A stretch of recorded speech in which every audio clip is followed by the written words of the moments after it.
Assalamualaikum warahmatullahi wabarakatuh. Salam Om Swastiastu, Namo Buddhaya, salam kebajikan. Anak-anak apa kabar? Hari ini bersama saya Pak Iman di channel Besar IM. Pada kesempatan ini kita akan membahas tentang materi bab 1 kelas 11 yang berjudul tentang substansi hak dan kewajiban asasi manusia dalam perspektif Pancasila.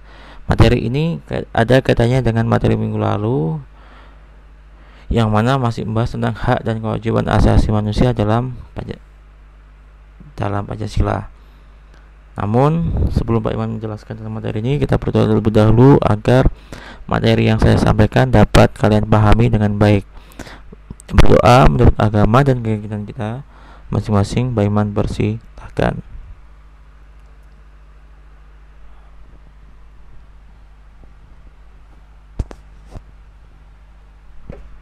Berdoa selesai. Pada kesempatan ini kita akan melakukan pembahasan materi.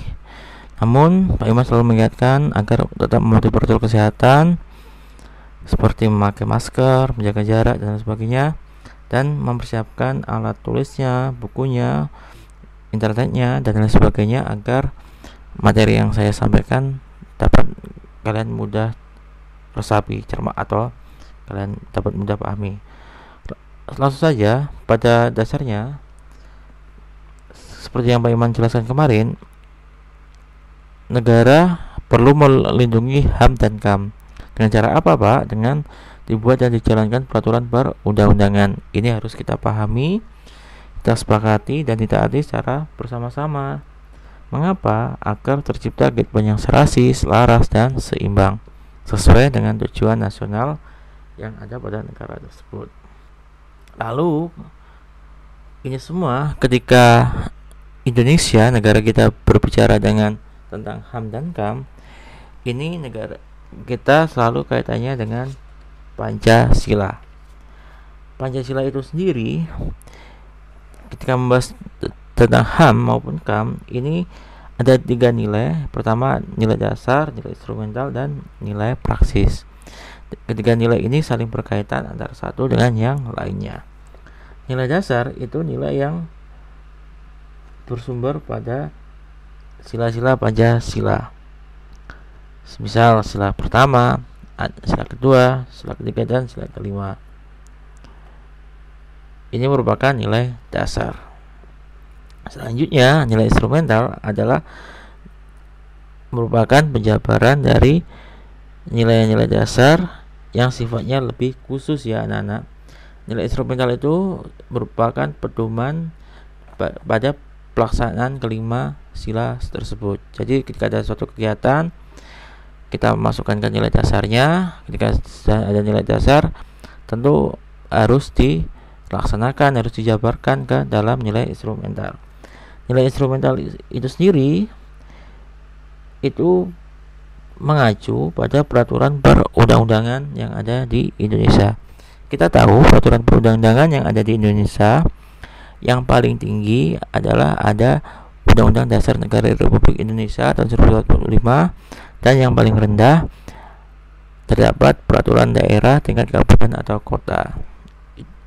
Sebagai contoh, jika berbicara dengan HAM dan KAM, nilai instrumentalnya yaitu yang paling tinggi ada UUD NRI tahun 1945, terutama pasal 28A sampai 28C. Ada MPR nomor 17 tahun 1998 berbicara tentang HAM. Di dalam tab MPR tersebut juga terdapat piagam hak asasi manusia Indonesia. Juga ada undang-undang organik, yaitu ada UU RI nomor 5 tahun 1998, ada UU RI nomor 39 tahun 1999, dan lain sebagainya. Lalu kita masukkan ke nilai praksis. Nilai praksis itu dapat diartikan sebagai suatu bentuk realisasi dari nilai-nilai instrumental suatu pengalaman yang terjadi dalam kehidupan sehari-hari. Sebagai ideologi terbuka, nilai praksis Pancasila berkembang dan juga selalu dapat dilakukan perubahan dan perbaikan sesuai dengan perkembangan sapan dan aspirasi masyarakat. Jadi nilai aspirasi itu pada intinya nilai yang berkembang pada suatu masyarakat. Seperti yang Pak Iman sampaikan tadi, ketika nilai ini saling berkaitan ya anak-anak, tidak bisa berdiri sendiri. Setelah ini Pak Iman beri tugas, silahkan carilah kegiatan yang berkaitan dengan HAM maupun KAM. Kegiatan garis bawahi kegiatan ini bukan suatu permasalahan. Kegiatan ini ya berupa aktivitas yang dapat kita lakukan yang ada kaitannya dengan HAM maupun KAM. Lalu kegiatan yang kalian lakukan itu analisislah dengan ke nilai dasar, nilai instrumental maupun nilai praksis. Sebagai contoh, kegiatannya adalah saya beribadah sholat Jumat. Itu kan kegiatan saya, ya kan? Nah, dari kegiatan saya itu saya masukkan ke nilai dasar. Jadi termasuk sila pertama Pancasila, karena sholat Jumat yang saya lakukan itu ada hubungan dengan Tuhan Yang Maha Esa. Jadi kita sebagai manusia selalu taat kepada Tuhan Yang Maha Esa, yang dijabarkan pada sila pertama Pancasila sebagai nilai dasar. Yang kedua, nilai instrumentalnya ini terdapat pada pasal 29 ayat 1 UUD NRI tahun 1945. Artinya, sholat Jumat yang saya lakukan itu pada dasarnya terdapat pada pasal 29 ayat 1.